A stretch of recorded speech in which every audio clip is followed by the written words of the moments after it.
let's look at some of the sustainability metrics, the numbers. By the time we're all done looking at how big is the issue, let's look at some of the different aspects of what sustainability really is by components as you go through. Limits. Okay, limits, we're talking about the reality that environmental resources are exhaustible. Are they really exhaustible? Are they inexhaustible? What kind of shifts are we having? Is the world going to end tomorrow? Maybe the year is going to end, maybe 2025 because of a giant catastrophe, or maybe it's not going to end at all. If you go back historically, in 1960s, there were 3 books that came out and said the world was going to end in an ice age. Okay, so now 60 years later, we're talking about, oh my gosh, the world's going to end because we're all going to overheat. Okay, and somebody else is going to come out with some books maybe in 20 years from now, and the world's going to end. Okay, so this whole thing, we need to sit down and pay attention and put things in context of what really is happening, what really is going on. So let's talk about some of the interdependence we have really on sustainability context. We're looking at a context relationship between sustainable practices that create all kinds of different things besides just the ecology, but also how we deal with the ecology on the social and economic systems as we all go through. We're going to talk about all 3 of them in this next segment as we go through. For example, the fair trade movement. There is one. I go into Trader Joe's to buy coffee, and lo and behold, the breakfast blend system says fair trade certified. I had to go check what that meant. What it means is that everybody involved in the entire chain of mechanisms is paid a market rate wage instead of some substandard wages as we go through. My coffee now is addressing social issues. And you know what? At first I thought, okay, isn't this about my getting a good cup of coffee?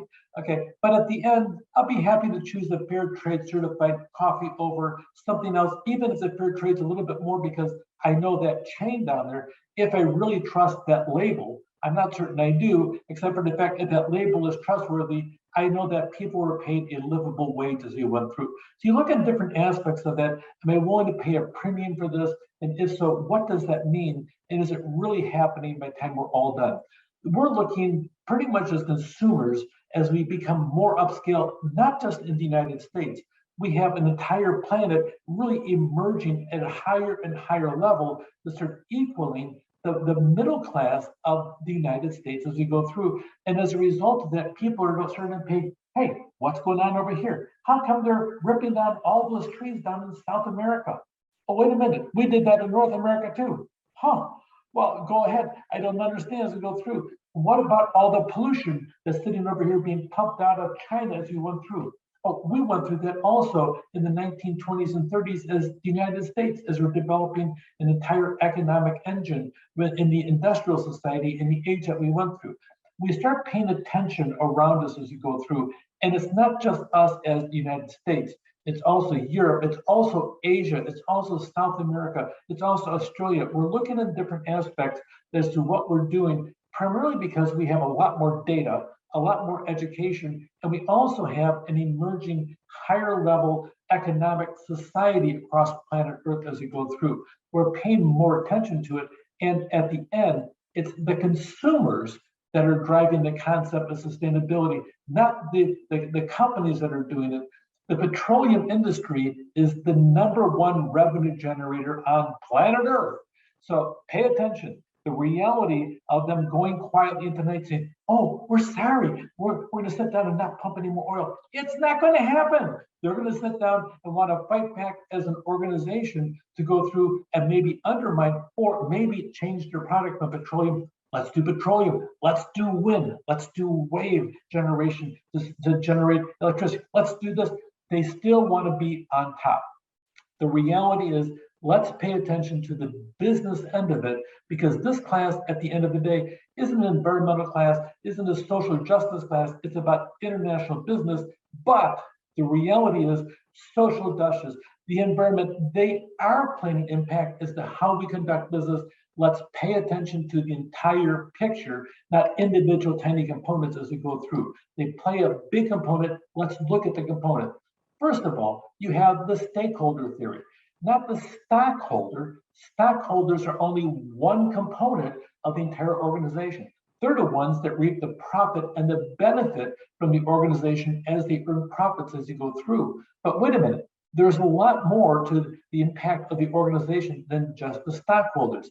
If you have an oil well in the Gulf of Mexico, it's pumping out oil, it's getting free, basically, goods out of the earth delivered there millions of years ago. We're generating revenue from it. But if that oil well springs a leak, there's a huge amount of people that are impacted by it. We call all them stakeholders. Good night. There's an entire community that's going to sit there on the shoreline watching as their entire life is destroyed because a giant wave of oil is marching closer to their homes, and their homes are destroyed. The ecology is destroyed. The entire fishing industry is destroyed because of the fact that one oil well leaked. They're all stakeholders in that oil well. And by golly, the oil well people need to pay attention to that. They do, but sometimes mistakes happen. But the issue is that, yes, it's nice to say they happen, but the reality is it impacts a massive number of other jobs outside their industry. So corporate America needs to pay attention to the aspect of the stakeholder theory. Managers need to consider an entire network attention caused by competing internal demands, but also the external demands now are demanding to be heard in the process. It's going across the entire world as we go through. We look on the triple bottom line, not just the economic bottom line. We learn all about that a lot in our other business classes. I want to talk here about the other aspects that we have a social and environmental performance, and now more and more and more, including stakeholders and stockholders, they're demanding accountability in all three areas. The economic, which is already out there and has been out there for a long time, we demand companies have a return on the investment we put into them.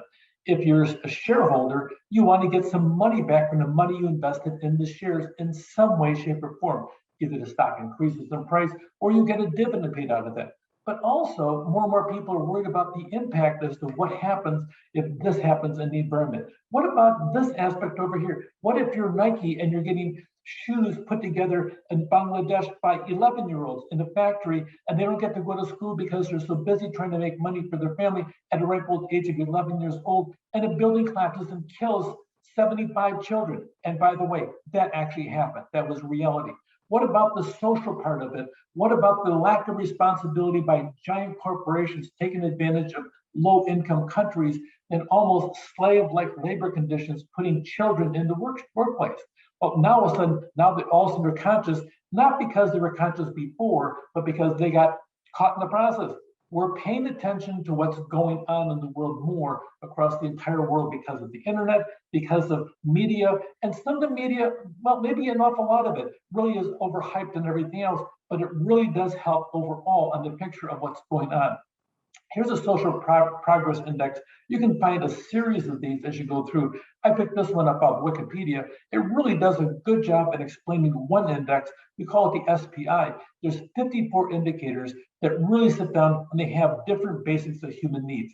You can go on the website of Wikipedia or any other one. There's lots of them out there that'll sit down and they'll measure, okay, well, here's this, here's this, here's this. Here's about how they treat people over here. There's a lot of indexes out there now that are focusing in on social progress. How are organizations handling countries coming up out of third world poverty up into this middle class level? Are we addressing all of them? What about the water needs and some of the issues in Africa? There's a lot of water around, but it's not clean or filtered. What about South America? There's a lot of people that are homeless and they live out of cardboard boxes in their process. Are there organizations helping that? What is the government doing? Are government acting as people that hold money for themselves or in the elite people in the group and suppress the rest underneath it? Or actually is it functioning the way most governments should do to protect their citizens as they go through? So the social progress in this, it really does a good job. This one, as well as several others, they go out and they measure how a country is doing on social progress.